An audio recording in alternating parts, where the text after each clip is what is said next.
আসসালামু আলাইকুম। আশা করছি সবাই ভালো আছেন। সবাইকে স্বাগতম আমার এনা ডেইলি লাইফ চ্যানেলে। আজ আমি শেয়ার করব কিভাবে খুব সহজে চটজলদি এত সুন্দর করে তেলের পিঠা তৈরি করা যায় আর সামান্য কিছু উপাদান দিয়ে। তো চলুন দেখা যাক মূল রেসিপিতে আমরা চলে যাই।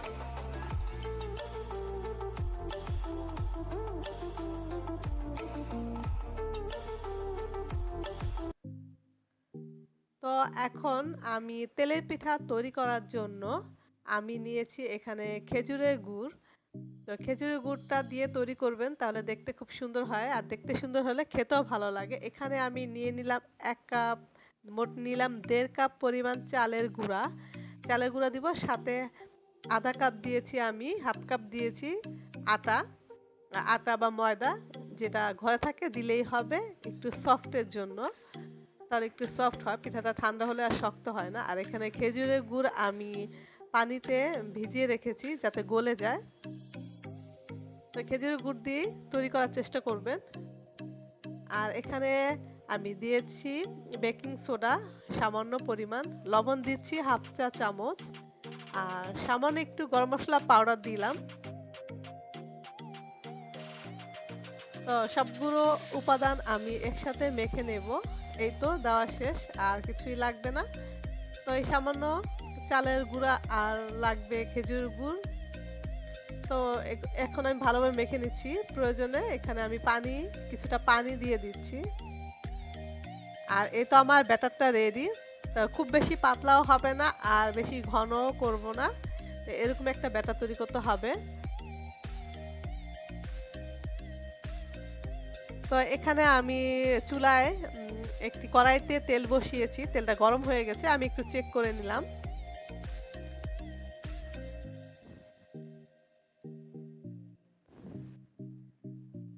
তো এক এক করে আমি পিঠাগুলো ভেজে নেব। আর বেশি আঁচ দিয়ে বেশি আগুনে রান্না করলে কিন্তু পিঠাটা উপর দিয়ে কালার চলে আসবে, ভিতরে কিন্তু পিঠাটা সিদ্ধ হবে না। তাই যখন তেলটা গরম হয়ে যাবে চুলার আঁচটা একটু কমিয়ে দিবেন।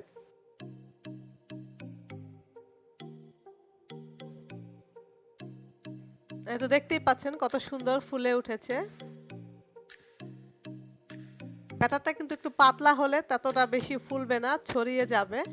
এই জন্য একটু মোটামুটি একটু ঘনের ভিতরে ব্যাটারটা রেডি করতে হবে।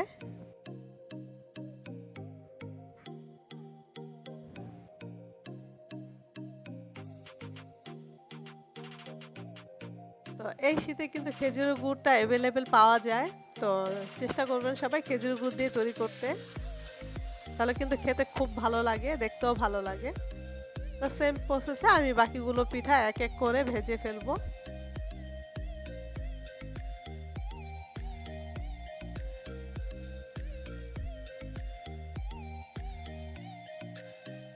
তো এই পিঠাটা তৈরি করতে কিন্তু বেশি সময় লাগে না, বেশি উপাদানও লাগে না, কয়েকটি উপকরণে কিন্তু ভাজা যায়। আর খেতে কিন্তু খুবই ভালো লাগে। আর ঠান্ডা ঠান্ডা কিন্তু এই পিঠাগুলো আর বেশি ভালো লাগে।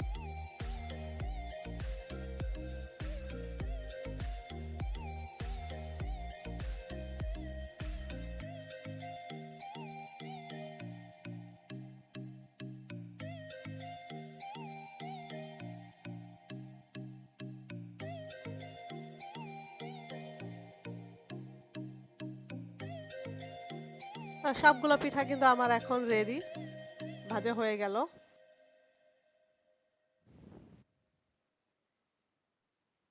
সব মিলিয়ে চালের গুঁড়া আর আটা মিলিয়ে আমি নিয়েছি কিন্তু ২ কাপ পরিমাণে। ২ কাপ পরিমাণে দিয়ে আমার এক বল পিঠা হয়ে গেছে।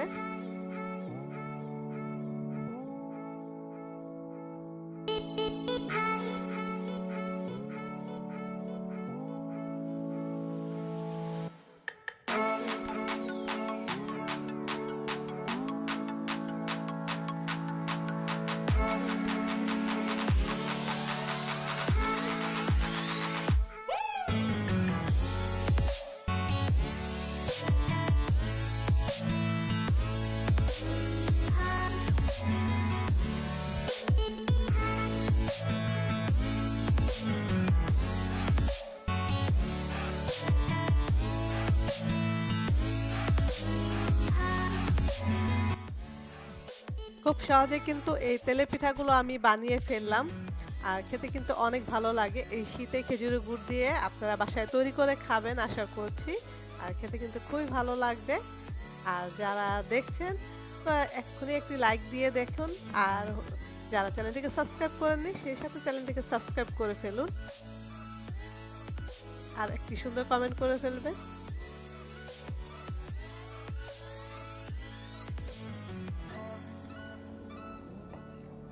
কেমন হয়েছে পিঠা?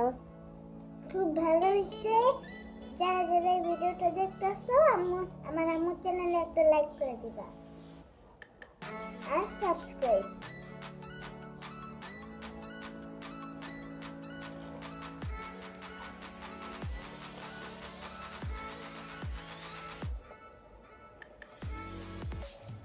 সত্যি বলতেছি পিঠাটা খুব মজা। দেখা হবে পরের ভিডিওতে। সবাই ভালো থাকবেন। আল্লাহ হাফেজ।